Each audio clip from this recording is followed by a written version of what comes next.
வணக்கம் மக்களே, welcome to our channel the night watchman connoisseurs. So ஒரு ஒரு பரபரப்பே இல்லாத ஒரு சப்ப மேட்ச் இருக்கிறதுலே இந்த 3 நாள்ல இதுதான் இருக்கிறதுலே மகா மட்டமான மேட்ச். ரொம்ப நல்ல மேட்ச், எக்ஸைட்டடா இருப்போம். புது சிஎஸ்கே இளம் ரத்தம் பாய்ச்சிருக்கோம் அப்படி இப்படின்னு பில்டப்லாம் கொடுத்தோம். பட் திரும்பவும் சன் நியூஸ் தலைப்புச் செய்திகள்னு பார்த்தீங்கன்னா சிஎஸ்கே இயல்பு நிலைக்கு திரும்பியது அப்படிங்கிற மாதிரி ஒரு நியூஸ் தான் நாளைக்கு தினமலர் விளையாட்டு செய்திகள் பக்கத்துல வரும். 120 தான் முக்கி முக்கி அடிச்சாங்க. இந்த 49 தாண்டறதுக்காக விளையாண்ட மாதிரி தான் இருந்துச்சு. அதுக்கப்புறம் ராஜஸ்தான் ராயல்ஸ் வந்து அதை வந்து அந்த தூள் படத்துல வர மீம் டெம்ப்ளேட் மாதிரி தான், இதையாடா இவ்வளவு நேரம் ஒட்டிக்கிட்டு இருந்தீங்க அப்படிங்கிற மாதிரி 15 பால் ஆஃப் செஞ்சுரி அடிச்சு நொறுக்கிட்டானுங்க போட்டு. வைபவ் சூரியவன்ஷியோட ஒரு ஸ்டாமி 50 பயங்கரமான ஒரு கேம். சிஎஸ்கே வந்து எந்த ஒரு ஒரு பால் ஒன்ல இருந்து இதுல இல்ல, சீன்லே இல்ல. இது வந்து 99.99% வந்து ஆர்ஆர், 0.0001% சிஎஸ்கே. இந்த மாதிரி ஒரு ப்ராபபிலிட்டியோட தான் பால் ஒன்ல இருந்தே இந்த மேட்ச் டிராவல் ஆச்சு. ஸோ மதன், உன்னோட தாட்ஸ் சொல்லு.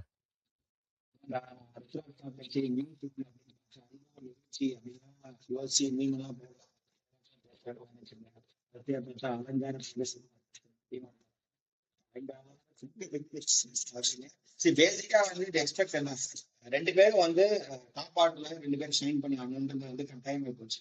ஆனா மிடில் ஆர்டர் ரொம்ப ஃப்ரெஜைலா இருக்கு.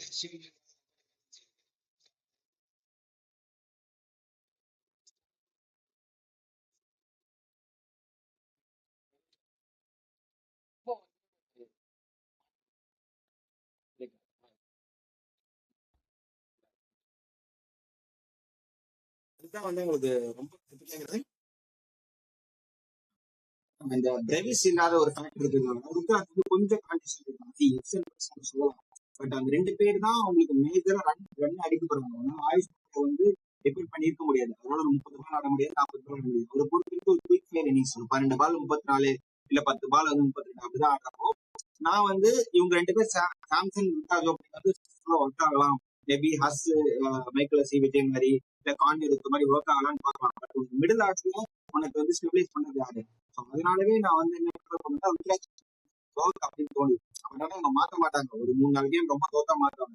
அட்லீஸ்ட் பிரைவசி ஃபேக்டர்ல பாசிபிளி ருத்ராஜ் கொஞ்சம் ஸ்டெப் டவுன் பண்ணி நம்பர் 3 ஸ்டெபிலைஸ் பண்ணிருக்காங்கன்னு தோணுதுன்னா நீ யோசிச்சு பாரு. 2 விக்கெட் போனோம், உனக்கு வந்து அடிக்கவே ஆள் இல்லை.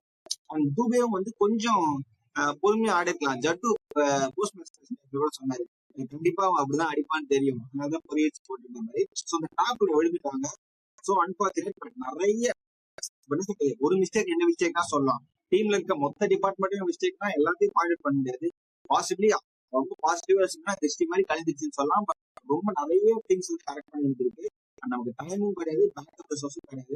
இந்த டீமையே ஒரு மாதிரி பாசிட்டிவா ரீமேம் பண்ணி ஏதாவது ஒன்று நடந்தா மட்டும்தான் வந்து, இல்லைன்னா வந்து 10th டெஸ்ட் ரொம்ப சிங்க் ஆகுமோன்னு பயமா இருக்கு. இல்ல கரெக்ட் தான் நீ சொன்னது. ஒரு மறுபடியும் ஒரு பிளானே இல்லாம வந்து விளையாடுற மாதிரி தெரியுது. ருத்ராஜ் வந்து ஓப்பனிங்க்கு மாறி வந்திருக்காரு. ஸோ நம்ம சொன்ன லைன் அப் 11 அப்படியே இருந்துச்சு, நல்லா தான் போட்டிருந்தாங்க. என்ன ஆயுஷ் மாத்திரைக்கு பதிலாக உருள் பட்டல சொல்லியிருந்தேன், பட் ஆயுஷ் மாத்திரை போட்டிருந்தாங்க, ஓகே தான். பட் ஸ்டில் ஒரு ஒரு பிச்சு வந்து எப்படி இதாகுது, ஒரு பேசிக்கான ஒரு இதான் நம்ம சொல்லிட்டு இருக்கோம். கண்டிஷனை முதல் செக் பண்ணிட்டு அசஸ் பண்ணணும், இந்த பிச்சில் எவ்வளவு அடிக்க முடியும். ஏன்னா 2 ஓவர் நல்லா பாத்தீங்கன்னா ரொம்ப ஸ்லோவா ஸ்டார்ட் பண்ணாங்க. ஒரு 12 ரன் ஃபார் 0 அப்படிங்கிற மாதிரி தான் ரொம்ப ஸ்லோவா ஸ்டார்ட் பண்ணாங்க. 14 ரன் அந்த 6 ரன் ரேட்ல தான் இருந்துச்சு. பட் 3rd ஓவர்ல இருந்து அப்பதான் அடிக்க பார்க்கணும்னு சொல்லி ஸ்டார்ட் பண்றாங்க. பட் அந்த இடத்துல விக்கெட் விழுது. ஸோ அவங்க அங்க வந்து கொஞ்சம் என்ன சொல்ல, ஒரு பேஷியண்டா வந்து கேமை கொண்டு போயிருக்கலாம். அண்ட் ருத்து வந்து ரொம்ப மோசமான ஒரு இதில் இருந்தாரு. 8 பால் 9 பால் ஆடியாச்சு, ரன்னே இல்லை, ஒரு 2 ரன் தான். ஸோ அந்த டைம்ல வந்து அடிக்கணுமே, அந்த ரொம்ப ஒரு டெஸ்பரேட்டா போய் சுத்தின ஒரு பால் ஸ்டிக்குக்கே போட்டு எரிஞ்சான். அந்த டைம் அந்த பால் சுத்தணும்னு அவசியமே கிடையாது, அந்த டெஸ்பரேஷன் தான்.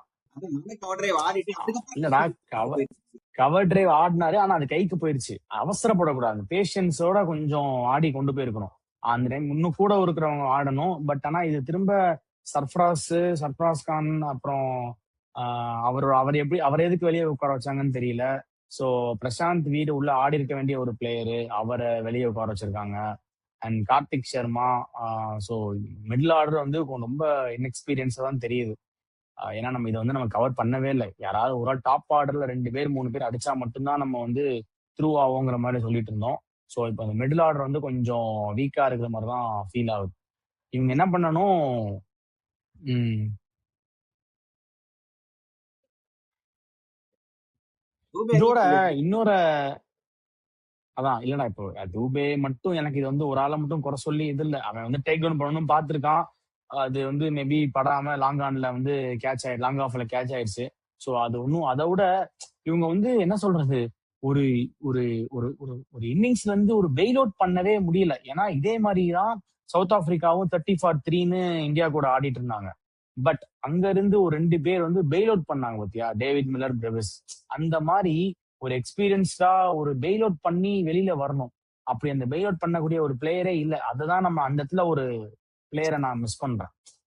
ஒரு எக்ஸ்பீரியன்ஸ்டு கேம்பெயினர் ராய்டு, அப்படி இல்லைன்னா ஒரு ருத்துராஜ் தான் அந்த மாதிரி பண்ணணும். பட் ஆனா is not playing up to the mark. அதுதான் நான் சொல்லுவேன். ஸோ இது வந்து பயங்கரமா ஹர்ட் ஆகும் டீமோட முறையில. ஏன்னா க்ளோஸ் அவுட் பண்ணி நம்ம ரொம்ப மொக்க பவுலிங் சொன்ன எஸ்ஆர்ஹெச், கேகேஆர் கூட அசால்ட்டா 200 ஸ்கோர் போட்டாங்க. நம்ம திரும்ப திரும்ப அந்த 120 லாஸ்ட் டைம் என்ன சொன்னோமோ அதேலே நம்ம ரொம்ப ஸ்டக்கப் ஆயிருக்கோம். பட் ஆனா அந்த அளவுக்கு நம்ம இன்டென்ட் காட்டாமலாம் இல்ல. இந்த மேட்ச் நல்ல இன்டென்ட் எல்லாம் காமிச்சாங்க. பட் ஆனா ஒரு பேட் சாய்ஸ் ஆஃப் ஷாட்ஸ், அதுக்கப்புறம் ஒரு poor judgement of wicket assess பண்ணாம, ப்ராப்பரா வந்து பிச் அசஸ் பண்ணாம தான் நம்ம தோத்துருக்கோம். ஸோ இன்னும் கொஞ்சம் பிளேயிங் லெவலுமே டிங்கர் பண்ண வேண்டியிருக்கு நிறைய. ஏன்னா டெத் பவுலர் யாருன்னே தெரியல. குர்ஜப்னித் ஆட வைப்பாங்கன்னு நினைச்சேன். பட் திரும்ப அன்சுல் அன்சுல் கம்போஜோடே போயிருக்காங்க. ஸோ அது கூட ஓகேன்னு வச்சுக்கோங்க. நான் திரும்ப திரும்ப சொல்றோம், ரெண்டு லெஃப்ட் ஹேண்டர் ஆடுறாங்க. வைபவ் சூரியவன்சி போட்டு அடிதான் அடிக்க போறான். பாலுக்கு தெரிஞ்சு போச்சு. மேட்ச் ஷாட் ஆடுங்களேன்டா. ஆல்ரெடி ஒரு பவுலர் ஷாட், ஒரு ஸ்பின்னர் ஷாட். ஏன்னா பிரசாந்த் வீர் வர வேண்டியது, அதுக்கு பதிலாக சர்ஃப்ராஸ் கானை உள்ள கொண்டு வந்து ஒரு மாதிரி அதை வந்து மூடிட்டானுங்க. ஸோ ஒரே ஒரு ஸ்பின்னர் 100 அகமதுங்க ஒரு ஸ்பின்னரோட தான் போறீங்க. மேட்ச் ஷாட்டுக்கு தான் ஒரு 2 ஓவர் தான் கொடுத்து தொலைங்களேன். ஓவரே அவனுக்கு கொடுத்துருந்தோம்னா ஒரு எப்படியானு அடிச்சிருவான். 10 ஓவர்ல அடிக்க போறான் ராஜஸ்தான். அதுக்கு ஓவரா கொடுக்கலாம். கேம்பிள் நல்ல பவுலர். மேட்ச் ஷாட்டு பிபிஎல்ல சூப்பரா யூஸ் பண்ணிருக்காங்க, ஆஸ்திரேலியால சூப்பரா யூஸ் பண்ணிருக்காங்க. சோ நம்பி கொடுக்கலாம். ஒரு ஓவர் ஒரு 2 ஓவர் கொடுத்துக்கலாம். ஒரு விக்கெட் ஆச்சுன்னு வச்சுக்கோங்க, தோல்வி உறுதி. ஆனா தேதி பின்னர் அறிவிக்கப்படுங்கிற மாதிரி எவ்வளவு பால்ல தோக்கோங்கிறத பின்னாடி ஒரு 18வது ஓவர் வரைக்கும் கூட ஸ்ட்ரெச் பண்ணிருக்கலாம் அந்த தோக்குறத. இது மாதிரி ஒரு 12வது ஓவர் 11வது ஓவர்ல தோக்குறதுங்கிறது ரொம்ப பேடா இருந்துச்சு. அண்ட் ஒரு கலீல் சூப்பரா போட்டான் 2 ஓவர் 11 ரன். பட் ஆனா அந்த சைடு வந்து மேட் என்ட்ரிக்கு பதிலா எனக்கு கேட்டா மேட் ஷாட்டுக்கே கொடுத்துருக்கலாம். ஒரு 2 ஓவர் கொடுத்துருக்கலாம். அது வந்து ஏன்னா தோக்குறது டெஸ்ட் பண்ணி பாத்துரு. இந்த மாதிரி நீ டெஸ்ட் பண்ணி பார்க்க முடியும். தெரிஞ்சு போச்சு தோக்குறோம். ஏன்னா ஒரு முக்கியமான இடத்துல நீ தப்பு பண்ணிட்டீங்கன்னா அது வந்து நீ பேக் ஃபயர் ஆயிடுச்சுன்னா ஒரு டீமோட 2 பாயிண்ட்ஸ் வந்து அது வந்து அஃபெக்ட் பண்ணும். பட் இந்த மேட்ச்ல நீ ட்ரையல் அவுட் பண்ணி பார்த்தேன்னு வச்சுக்கோங்க, மேட்ச் ஷாட்டுக்கு 2 ஓவர், தூபேக்கெல்லாம் ஒரு 2 ஓவர் கொடுத்துருக்கலாம். டூலாம் போடு சும்மா பாத்துக்கலாம் அப்படிங்கிற மாதிரி. ஏன்னா இதெல்லாம் ட்ரையல் அவுட் பண்ணி பாத்தீங்கன்னா ஒன்னும் 2 பாயிண்ட் போதான் போகுது. பண்ணி பாத்துருக்கலாம். தண்ணி போயிருச்சு. இதுக்கப்புறம் ஜான் என்ன மோட என்னன்னு சொல்லிட்டு சும்மா ஒத்துக்க எப்படியும் ஜெயிக்கதான் போறாங்க. அட்டாக் பண்ணிட்டு தான் இருக்காங்க. நம்ம இருக்க போலர்ஸ் ஒரு மாதிரி மேட்ச் எக்ஸ்பீரியன்ஸ், மேட்ச் சிமுலேஷன் மாதிரி கொடுத்துருக்கலாம், ட்ரை பண்ணிருக்கலாம். எனக்கு மேட்ச் என்ட்ரி மேல பெரிய வருத்தம். எனக்கு அவர் இது ஃபாரின்ல மட்டும் தான் போடுவாருன்னு சொன்னா எனக்கு டெத்ல ஒரு ஓவர் தான் அவர் போட முடியும். At least Khaleel or Anshul step அப்பும் போடும். அன்சுல் நல்லா அட்டாக்கிங்கே போடாது, நிறைய மிஸ்ஃபீல்டா போச்சு. எனக்கு அது ஒரு பிடிச்சிருந்தது. இதாக மற்றபடி டெத் ஓவர் நமக்கு பயங்கர கன்சர்ன் இருக்கு. ஆல்ரெடி நமக்கு இருக்க பவுலிங் அட்டாக் +30 +40 எடுக்கும். அகைன் இந்த மாதிரி ஒரு பேட்டிங் ரொம்ப வீக்கா இருந்ததுன்னா நமக்கு வந்து பேலன்ஸே பண்ண முடியாது. நமக்கு இருக்க பவுலிங் இவ்வளவுதான், நேத்தன் லீஸ் இல்லைன்னு தெரிஞ்சு போச்சு. சோ உனக்கு ரிட்டர்ன் வரப்போறவரும் அவரும் இன்ஜுரின்றப்போ ஸ்ட்ரைக் பவுலர் கிடையாது. நம்ம பிளஸ் ஃபீல்டிங்ல +20 பண்ணணும், பேட்டிங்ல +20 பண்ணணும். ஸோ இந்த ரெண்டுமே நம்ம இந்த வாட்டி ரொம்பவும் டவுன் ஆயிடுச்சு. And fielding must be good. இந்த மாதிரி ஒரு கேம்ல, ஒரு லோ ஸ்கோரிங் கேம்ல ஒரு பயங்கரமான ஒரு இன்டென்ஸ் கேட்ச் உனக்கு ஞாபகம். South Africa India T20 world cup நடக்கும். தினேஷ் கார்த்திக் ஒரு கேட்ச் கொடுத்தாரு பறந்து. அதுக்கப்புறம் இந்த டீம் முறையில அப்பாகும்ல. அந்த மாதிரி ஃபயரி கேட்ச் கொடுத்தா மட்டும் உனக்கு டீம் வந்து அப்பாகும். இல்லைன்னா அந்த ஃபீல்டிங் எப்படி பாடி லாங்குவேஜும் கொஞ்சம் பாசிட்டிவா இல்ல. வந்து சொல்றதாகட்டும் இதுவாகட்டும்.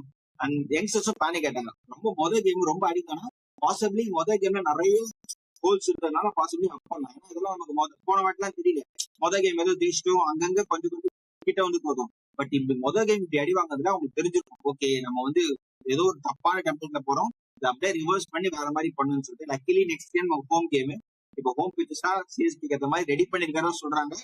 அண்ட் பிபிகேஎஸ் மாதிரி ஒரு டீம் அடிச்சா ஒரு கான்பிடன்ஸ் கண்டிப்பா டெஃபினட்டா வரும். வச்சு ரொம்ப அடிக்க வேண்டாம் தான் எனக்கு தோணுது, பார்ப்போம். ஆனா ஓவர் டனுக்கு பெரிய கிரெடிட்ஸ் போடுவாங்க மாப்ள, செம்மையா ஆனார் மனுஷன். இல்லைன்னா நமக்கு ரொம்ப கேவலமா 70 ரன் 60 ரன் ஆயிருக்கும்னு நினைக்கிறேன். So credits over done and possible over done அவங்க எக்ஸ்டெண்ட் பண்ணி இதே மாதிரி இன்னிங்ஸ் கொடுக்கணும். ஜஸ்ட் பிகாஸ் அவர் அந்த பேலன்ஸ் கொடுத்தாரு, கோலி கொஞ்சம் இம்ப்ரூவ் பண்ண பெட்டரா. இல்ல கரெக்டா தான்டா. ரொம்ப அடிக்கிறதுக்குலாம் ஒன்றும் இல்லை, எல்லாம் எல்லாமே யங்ஸ்டர்ஸ் தான். So they have their own way to come back தான். ஆமா, ஆயுஷ் மாத்ரே அண்ட் ஊர்வில் பட்டேலோ கார்த்திக் சர்மாவோ சும்மா ஒரு 2 ஸ்டார்ட் அடிச்சுட்டு ஆகும்னு சொல்லிட்டு அப்புறம் அவரை தூக்கி போட்டு அப்பெல்லாம் கிடையாது. They are youngsters. இன்னும் என்னன்னா, இன்னும் கொஞ்சம் நல்லா பெட்டர் பிளானிங்கோட வரணும். ஒரு நல்ல ஒரு ஃபார்முலேட்டட் அப்ரோச்சோட ஒரு பெட்டர் பிளானிங். ஸோ இந்த போயிட்டு இதை பண்ணுங்க, 6 ஓவர்ல இதை பண்ணுங்க, முதல் 2 ஓவர் டைம் எடுத்துக்கோங்க, அசஸ் பண்ணுங்க, சஞ்சுவை வந்து அடிச்சு ஆடுங்கன்னு சொல்லிட்டு ருத்ராஜ் வந்து நீ வந்து நம்ம பேசணும்ல 10 ஓவருக்கு வரை நின்று ஆடணும். வெறும் 130 ஸ்ட்ரைக் ரேட்ல நீ ஆடினாலும் பரவாயில்ல, ஸ்லோவா ஆடு கொஞ்சம். 10 ஓவருக்கு அப்புறம் நீ ஆக்சிலேட் பண்ண ஆரம்பி. அதுக்கப்புறம் 1 டவுன் வர மேட்ச் ஷார்ட்டுக்கு என்ன, சாரி ஆயுஷ் மாத்ரேக்கு என்ன ரோல் கொடுக்கணும். ஸோ அந்த மாதிரி ரொம்ப ஒரு கால்குலேட்டட் அப்ரோச்சா ஒரு ப்ராப்பர் இந்த டி டெம்ப்ளேட்டுக்கு அடாப்ட் பண்ணி நம்ம வந்து அந்த இதை கொண்டு போகணும். சும்மா எடுத்த உடனே 200 அடிக்கணுங்கிற மைண்ட் செட்ல போனோம்னு வச்சுக்கோங்களேன், அதுதான் நான் வந்து மாட்டிக்கிறோம். ஸோ அதான் நம்ம வந்து ஒரு எங்க ஆடுறோமோ அதை பொறுத்து. பெங்களூர் மும்பை எல்லாம் ஆடுறோம்னா நீ வெயிட் பண்ணி பிரயோஜனமே கிடையாது, ருத்துமே அடிக்க ஆரம்பிக்கலாம். பால் நல்லா பேட்டுக்கு வரும், 2 பேரும் அடிச்சு சாத்த வேண்டியதான். ஆமா, இந்த மாதிரி பிக்சர் எல்லாம் நான் கொஞ்சம் யோசிச்சு விளையாடணும். இந்த மாதிரி எனக்கு என்னன்னா ஒரு வருத்தம்னா, இந்த மாதிரியான ஒரு பிச்சு இல்ல இந்த மாதிரி ஒரு ட்ரிக்கி சுச்சுவேஷன் எல்லாம் சிஎஸ்கே வந்து எப்பவுமே ஏஸ் பண்ணுவாங்க. அதுதான் காலங்காலமா பண்ணிட்டு இருப்பாங்க. நம்ம சிஎஸ்கே பார்த்துதான் மற்ற டீம்ஸ் எல்லாமே ஃபாலோ பண்ணுவாங்க. அந்த மாதிரி இருந்துச்சு. அப்படி ஒரு திங்க் டேங்க், அப்படி ஒரு கேலிபர்ல இருந்துட்டோமா. ஸோ சிஎஸ்கே இப்போ வந்து அந்த மாதிரி ஒரு பரிதாபமான ஒரு இடத்துல பார்த்து நம்மலாம் வந்து அட்வைஸ் பண்ற அளவுக்கு ஆயிட்டேடா அப்படிங்கிற மாதிரி நான் சொல்லும்போது கொஞ்சம் மனசு கஷ்டமா இருக்கு. மற்றபடி ஓகே தான். ஸோ ஒரு காலத்துல ரொம்ப நல்லா இருந்த வாழ்ந்துகிட்ட ஜமீன்தார் மாதிரி ஆயிட்டோம். ஓகே, இந்த மாதிரி டிரான்சிஷன்லாம் நடக்கிறப்பதான் நம்ம டீம் வந்து தெரியும். நம்ம ஸ்ரீலங்கா அகைன் நான் ஸ்ரீலங்கால ஏன் எக்ஸாம்பிள் சொல்லணும்னா, ஸ்ரீலங்கா வந்து அப்படியே ஒரு நல்ல டீம் மரம் நாட்டப்பட்டு சனத் ஜெயசூர்யா, ரவீந்திர டிசில்வா, சங்கக்காரா, தேவதரன் எல்லாமே இருந்து டப்புன்னு அப்படியே பேலட் பண்ணணும் யாரும் இல்லாத மாட்டீங்களா.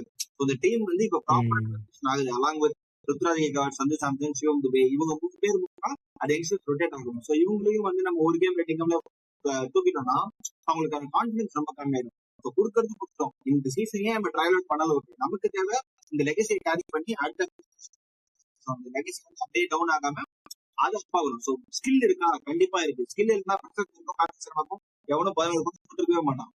2 பேருக்கும் ஸ்கில் இருக்கிறதா ஆக்ஷன் அவ்வளவு பைபேக் பண்ணிச்சு. இந்த ஸ்கில் எக்ஸ்ட்ராக்ட் பண்ணி பேக் பண்ணும். 14 கேமும் பேக் பண்ணி இவங்க கிட்ட என்ன எக்ஸ்ட்ராக்ட் பண்ண முடியும் பார்க்கணும். அப்படியும் முடியலன்னா மேபி அவங்க நெக்ஸ்ட் ஃபியூச்சர் பார்க்கலாம். போலிங் மட்டும் கொஞ்சம் நீட்டெல்லாம் வச்சுக்கணும். நமக்கு ரிசோர்ஸஸ் கம்மின்றப்போ அதை வந்து கொஞ்சம் எவ்வளவு ஸ்மார்ட்டா யூஸ் பண்ணணுன்றத பார்க்கணும். எப்ப எந்த இடத்துல ரியான் பராக் பாத்தியா, அந்த சின்ன பையனை கரெக்டா விக்கெட் எடுத்து ஒரு கான்பிடன்ஸ் கொடுத்தாரு. அந்த மாதிரி யூஸ் பண்ணா கலீல் அகமதுக்கு பயங்கரமா ஸ்விங் ஆகுது. செம்மையா போறாரு. சீரியஸா சொல்றேன். அவர் போட்டதுல 2 பால் நல்லா வந்திருக்கும். ஸோ வி ஹேவ் ப்ராப்பரா யூட்டிலைஸ் பண்ணல நம்ம வின் பண்ணலாம். ஹோப்ஃபுல்லி இது வந்து எண்ட் ஆஃப் தி சீசன்லாம் கிடையாது. இன்னும் தோத்த பார்த்தா நிறைய புலம்பும். போன சீசன் எங்க ரிவ்யூஸ் எல்லாம் பாத்தீங்கன்னாலே தெரியும். நெக்ஸ்ட் மேட்ச் போலாம் week. Okay, so next match அவ்வளோதான்டா. வெயிட் பண்ணி பார்ப்போம். It's too early to call or it's too early to judge also. So we can just wait for few more matches. அதுக்கு முன்னாடி வந்து இவங்க அந்த வின்னிங் ஃபார்ம்லாம் வின்னிங் டெம்ப்ளேட்டுக்கு வராங்களாம் பார்ப்போம். இல்லைன்னா கொஞ்சம் கஷ்டம்தான். ஓகே, ஸோ அடுத்த மேட்ச்சுக்கு வந்துடலாம். அடுத்த மேட்ச் வந்து பிபிகேஎஸ் வர்சஸ் பிபிகேஎஸ் இல்லையா, சாரி, அடுத்த மேட்ச் வந்து சாரி அதான் அதே மறந்துட்டேன்டா. ஓகே, நெக்ஸ்ட் மேட்ச் வந்து பிபிகே வர்சஸ் ஜிடி முலன்பூர்ல நடக்க போகுது. ஸோ உன்னோட இனிஷியல் தாட் சொல்லு மேடி, யார் ஜெயிப்பா? இல்ல பிபிகேஸ் லைன் அப் சொல்லு, எப்படி போவாங்க? பிபிகேஎஸ் வெஜிடபிள் லைன் அப் தான்டா. உங்களை பொறுத்த வரைக்கும் ஆல்மோஸ்ட் சிமிலர் டு அதே டீம் தான். ஜோஷ் இங்கிலீஷ் கிடையாது. அதுக்கு பதிலாக வந்து அவங்க உமர் சாய் ஆடுவாங்களா இல்ல வேற எதனா பிளேயர் ஆடுவாங்களா அப்படின்றது மட்டும் டவுட் இருக்கு. ஒருவேளை கூப்பர் காண்டி ஆடுவாங்க. அது ஸ்டார்ட் வித் பிரியான் ஷாரியா, அதுதான். நம்பர் 3 வந்து ஸ்ரேயஸ் ஐயர். நம்பர் 4 வந்து நான் வந்து நேகல் வதிரியா வச்சுக்கிறேன், ஜஸ்ட் பிகாஸ் வந்து லெஃப்ட் ஹேண்டர் வேணும்னு சொல்லிட்டு. அதுக்கப்புறம் நம்பர் 5 வந்து ஸ்டாயினிஸ். நம்பர் 6 வந்து கூப்பர் காண்டி நான் வச்சுக்கிறேன். நம்பர் 7 சஷாங்க் சிங். நம்பர் 8 வந்து பவுலர் யார் இருக்கா, ஜேவியர் பாலிட் இருக்காரு. ஜேவியர் பாலிட் தானே, ஜேவியர் பாலிட் இருக்காரு. நம்பர் 9 வந்து கோ ஃபார் சஹல். நம்பர் 10 வந்து இவரு ஹர்ஷ்தீப் சிங். நம்பர் 11 வந்து வைசாக் விஜயகுமார். மேபி இம்பாக்ட் பிளேயர்ல வந்து யாராவது ஒரு பவுலர்ஸ் லைக் அப்ரிட் பார் அந்த மாதிரி ஒரு ஆள் வச்சுருக்கேன். மார்க்கோ யான்சன், மார்க் ஆந்தன் மாதிரி மார்க் ஆந்தன் நம்பர் 8 வச்சுருக்கேன். வைசாக் விஜயகுமாரை வந்து இதுல வச்சுக்கோ. இம்பாக்ட் பிளேயர்ல வச்சுருக்கேன். இதுதான் பிளேயிங் 11 ஓகே. ஆல்மோஸ்ட் அவங்க வந்து ஸ்ட்ராங்கா இருக்காங்க. சிடியை பொறுத்த வரைக்கும் கொஞ்சம் என்ன சொல்றது, நம்ம இப்ப சிஎஸ்கே இந்த கேஸ் மாதிரி தான் பார்ப்போம். ஓகே. ஸோ பிபிகேஸ் ஆமா லைனப் வந்து மோரார்லெஸ் அந்த மாதிரி தான் இருக்கும். ஸோ பிபிகேஸ் அவங்க வெயிட்டா வர்றாங்க. பட் ஜிடியோட லைனப் பார்த்தீங்கன்னா கொஞ்சம் சேஞ்ச் ஆகும்டா. ஏன்னா சாய் அண்ட் கில் வந்து ஓப்பனிங், 1 டவுன் வந்து பட்லர், 2 டவுன் வந்து கிளென் பிலிப்ஸ், 3 டவுன் வந்து குஷாக்ரா. ஸோ நம்பர் 6ல வந்து ஷாருக் கானா இல்ல வாஷிங்டன் சுந்தர் தான் அனுப்புவாங்கன்னு நினைக்கிறேன். அந்த நம்பர் 3லே இல்ல என்ன பண்ண போறாங்கன்னு எனக்கு தெரியல. அது போ to be followed by Jason Holder, Tewatia, Rashid Khan, அதுக்கப்புறம் 2 fast bowlers Siraj, Prasidh Krishna, Rashid Khan, sorry Sai Kishore. So இம்பாக்ட்ல சாய் கிஷோர் வர மாதிரி இருக்கும். ஸோ இதுதான் அவங்களோட lineup. So okay. So edge யாரு கொடுக்குற இதுல? ஸ்ட்ரைட்டா நம்ம இதுக்கு போயிடலாம், ப்ரெடிக்ஷனுக்கு போயிடலாம். ஸோ யாருக்கு எட்ஜ்? பார்த்தா பஞ்சாப் கிங்ஸ் எட்ஜ் கொடுக்கூடாது, ஏன்னா முள்ளன் பொருள் ஆடுறாங்க. ஆனா எனக்கு என்னமோ தோணுது ஜிடி வந்து ஜெயிப்பாங்களோ அப்படின்னு சொல்லிட்டு. ஏன்னா பஞ்சாப் கிங்ஸ் வந்து சிராஜ் கொஞ்சம் ரஸ்டி. பிரியான் ஷாரியா வந்து மேபி எக்ஸ்போஸ் ஆகலாம்னு தோணுது சிராஜுக்கு. ஏன்னா சிராஜுக்கு அந்த இன்டு லைன் போடுறப்போ பிரியான் ஷாரியா நிறைய வந்து கொஞ்சம் அஃபெக்ட் ஆயிருக்கு. கொஞ்சம் அவர் வந்து ஸ்டிக்கர் டவுன் மாதிரி சைட்ல அடிக்கிறது தான் அதிகமா இருக்கு. மேபி சிராஜ் கிட்ட மாட்டிப்பாருன்னு தோணுது. அண்ட் ஜிடியும் வந்து அந்த பிலிப்ஸோட அந்த லெஃப்ட் ரைட் பாக்குறப்ப எனக்குலாம் அப்படியே பார்த்தீங்கன்னா இந்த குரங்கு மாதிரி தவிட்டு இருக்காத மாதிரி லெஃப்ட்ல என்னென்னமோ ஆடுறாரு ஷாட்டு. அண்ட் வெளியே பிலிப்ஸ்க்கு பயங்கரமா ஒர்க் அவுட் ஆக போகுதுன்னு தோணுது. அந்த குமார் குஷ் ஆகிறாவே நான் பெருசா நம்புறேன். எனக்கு என்னமோ ஜிடி வின் ஆகும் தோணுது. 52 எட்ஜ் கொடுக்குறேன். இவங்க வந்து கொஞ்சம் அந்த டெத் ஓவர்ஸ்ல லாகி அவைலபிள் இல்லைன்னு நினைக்கிறேன். ஸோ மார்க் ஆன்சனை மட்டும் தான் அரௌண்ட் பண்ணி போறாங்க. ரெண்டுமே லெஃப்ட் ஹேண்ட் பவுலர்ன்றதுனால ப்ராபப்ளி எங்கேயாவது இடத்துல மாட்டிப்பாங்களோ. டெத் ஓவர்ஸ்ல கொஞ்சம் நீ சொல்றதான் பும்ராக்கு அப்புறம் ஹர்ஷ்தீப் சிங் தான். பட் முலன்பூர் வந்து பயங்கர பாட்டாவா இருக்கும்னு நினைக்கிறேன் ஆப்வியஸ்லி. ஸோ ஜிடிக்கு கொஞ்சம் எட்ஜ் இருக்க மாதிரி எனக்கு தோணுது. கில்லு வந்து டைம் டு ப்ரூவ் ஸ்டேட்மெண்ட் கொடுத்துருக்காரு. நான் வந்து ஆல்ரெடி எல்லாம் ப்ரூவ் பண்ணிருக்கேன், நான் ப்ரூவ் பண்ண அவசியம் இல்லைன்னு பாசிபிளி அந்த இது இருக்கும்னு நினைக்கிறேன். ஜிடி ரொம்ப ஜெயிப்பாங்க தோணுது. 51 ஸ்லைட் எட்ஜ் தான். ஜஸ்ட் பிகாஸ் இந்த ஸ்ரேயஸ் ஃபிட்னஸ் கன்சர்னால ரொம்ப நாள் ஆச்சு ஆடி வந்து. ஓகே. ஸோ நான் வந்து பிபிகேஎஸ் தான் ரூட் பண்றேன். ஏன்னா பிபிகேஎஸ் நான் வந்து அவங்க பிளே ஆஃப் குவாலிஃபை ஆவாங்கன்னு சொல்லியிருக்கேன். ஸோ பிபிகேஎஸ் வந்து ஒரு ஆல் ரவுண்டட் சைடு. இப்போ ஆர்சிபி மாதிரி, ஏன்னா ஆர்சிபியும் ஃபுல் ஆல் பேசஸ் கவர்டுங்கிற மாதிரி. So PBKS also all bases covered and fully rounded ஒரு 11 வச்சிருக்காங்க. அண்ட் எல்லாருமே மேட்ச் வின்னர்ஸ். மார்க்கோ ஆன்சனை கூட நான் ப்ரொமோட் பண்ணுவேன். Is also very good hitter. அப்புறம் எல்லாமே பயங்கரமான பிளேயர்ஸ் தான். ஸோ பவுலர் சூப்பரான பவுலர்ஸ், ஸ்பின்னுக்கு ஸ்பின் இருக்கு, எல்லாமே பக்காவா வச்சிருக்காங்க. ஸோ பிபிகேஎஸ் வந்து ஜெயிச்சிருவாங்கன்னு நினைக்கிறேன். ஏன்னா ஜிடிக்கு வந்து எல்லாமே form out players and there are so many wars and injury concern also. Buttler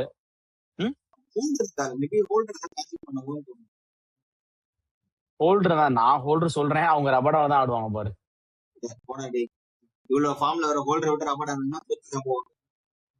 ஆடுவான். நீ வேணா நாளைக்கு பாரு, ரபடா தான் ஆடுவான்.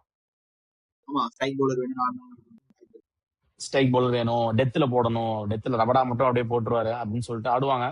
சரி ஓகே, அவ்வளவுதான். ஏன்னா பேட்டிங் ரொம்ப தின் ஆயிடும்டா. ஏன்னா தெவாட்டியா, ரஷித் கான்லாம் மேபி நீ வந்து ஒரு 6-7 எல்லாம் வச்சுக்க முடியாது. யாராவது நல்ல ஒரு ஹிட்டர் வேணும் கண்டிப்பா.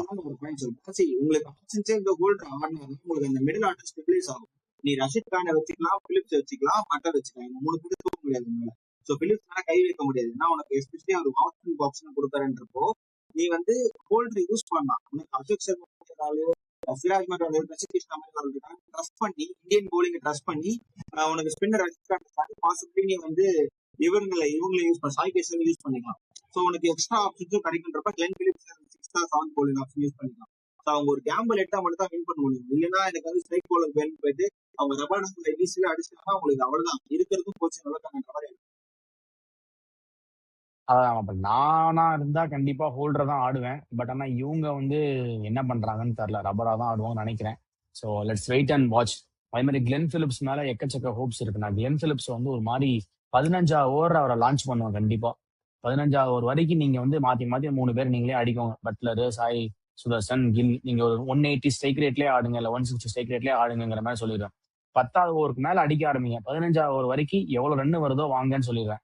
15வது ஓவருக்கு மேல கிளென் பிலிப்ஸ் அண்ட் ஆர்ச்சர், அப்புறம் தெவாட்டியா, ரஷித் கான், நீங்க எல்லாம் வந்து போய் அடி அடின்னு சுத்துங்க. எவ்வளவு ரன் வருதோ எடுத்துக்கலாம் அப்படிங்கிற மாதிரி தான் என்னோட பிளானா இருக்கும். அண்ட் ஹோல்டரோட பவுலிங்குமே யூஸ் பண்ணிக்கலாம். ஸ்லோயர் டெலிவரிஸ் போடுவாரு, மிடில் ஓவர்ல எல்லாம் போடுவாரு. ஓகே, உங்களுக்கு ஆல்ரவுண்டர் ஸ்லாட்டுக்கு கரெக்டா இருப்பாரு. அதனால அப்படி நான் யூஸ் பண்ண பார்ப்பேன். பட் ஆனா இவங்க என்ன பண்ணுவாங்கன்னு தெரியல. வழக்கம் போல வாஷிங்டன் சுந்தர மேல அனுப்பிடுவாங்க. நிறைய பேர் சொல்லியிருந்தாங்க, கமெண்ட்ஸ்ல போட்டிருந்தாங்க, வாஷிங்டன் சுந்தர் வந்து சூப்பரான பிளேயரு, நீங்க ஏன் அவரை வந்து இது பண்றீங்க அப்படின்ட்டு. ஸோ நல்ல பிளேயர் தான் அவர். 2016 ஆர்பிஎஸ்ஜி கூட வந்து நம்ம கூட ஒரு டெபியூ ஆனாரு. அதுக்கப்புறம் அவர் எதுவுமே பண்ணல. பாதி சீசன் வந்து இன்ஜுரினால 2 மேட்ச் ஆடிட்டு உட்காந்துருவாரு. அண்ட் ஆல்சோ நீங்க நல்லா பாத்தீங்கன்னா எல்லா சீசனுமே ஏதாவது ஒரு டீமுக்கு ஹை அமௌண்ட்டுக்கு போவார். 7 கோடி, 10 கோடி, 12 கோடி, அவ்வளோ ஹை அமௌண்ட்டுக்கும் போவாரு. பட் ரிமார்க்கபிளா எந்த பெர்ஃபார்மன்ஸும் இருக்காது. அவரை வந்து ஒரு நம்பி அப் த ஆர்டரும் யாரும் அனுப்பவும் மாட்டாங்க. அவர் 14 மேட்சுமே எந்த சீசனுமே ஆடின மாதிரி ரெக்கார்டுமே கிடையாது. ஸோ 10 வருஷமா ஆடி ப்ரூவ் பண்ண.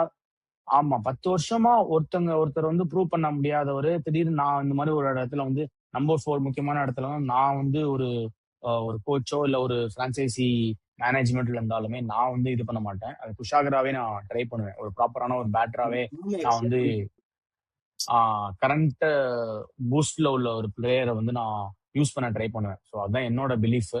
பெருசா ஏன்னா அவரோட ஆஃப் ஸ்பின்னுமே நம்ம வந்து யூஸ் பண்ண போறது கிடையாது. யாருமே யூஸ் பண்ண மாட்டாங்க. இந்தியாலயும் சரி, ஜிடிலயுமே லாஸ்ட் மேட்ச்ல எத்தனை ஓவர் போட்டாரு அவரு? ஒரு 2 ஓவர் தான். ஷாருக் கான் யூஸ் பண்ணால கூட அவரெல்லாம் யூஸ் பண்ணல. உனக்கு லெஃப்ட் ஹேண்டர்ஸும் பெருசா கிடையாது, நிக்கல் வதிரியா மட்டும் தான் இருக்காங்க. அதனால நீ ஆஃப் ஸ்பின்னர் ஸ்ட்ராட்டஜி போனாலுமே வேஸ்ட். உனக்கு ரிவர்ஸ் ஸ்விப்ல நெகோசியேட் பண்ணிட்டாங்க. ஃபிங்கர் ஸ்பின்னர்ஸ் ஆர் சோ அவுட்டேட்டட்னு ஆயிடுச்சு இப்ப இருக்க அந்த மாடர்ன் ஏரியாஸ்ல. அதனால ஒரு எக்ஸ்ட்ரா டபிள்யூடி ஸ்கில்ஸ் ரொம்ப பயங்கரமா இம்பாக்ட் டைல வச்சுக்கலாம். எப்பனா சைக்கிள் மாதிரி இருக்கு, உனக்கு ஃப்ளோட் பண்ணி வேணும்னா வச்சுக்கலாம் அது டபிள்யூடி பிளேயர்னு சொல்லிட்டு.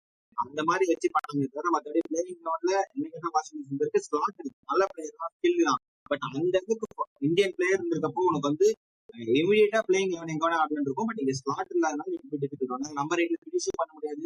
ஓப்பனிங்லயும் வந்து ஸ்பின் செட்டா ஆட முடியாதப்போ அந்த மாட்டிப்பாங்க. நடுவில் திருப்பி சிங்கி பாசிபிளி சாய் சூசன் மாதிரி விளையாடுறப்போ வாஷிங்டன் சுந்தர் ஆனா மறுபடியும் உனக்கு ஸ்ட்ரைக் ரேட் லோ தான் ஆகுன்றப்போ அந்த இடத்துல உனக்கு மார்க் ட்ரை பண்ணலாம்.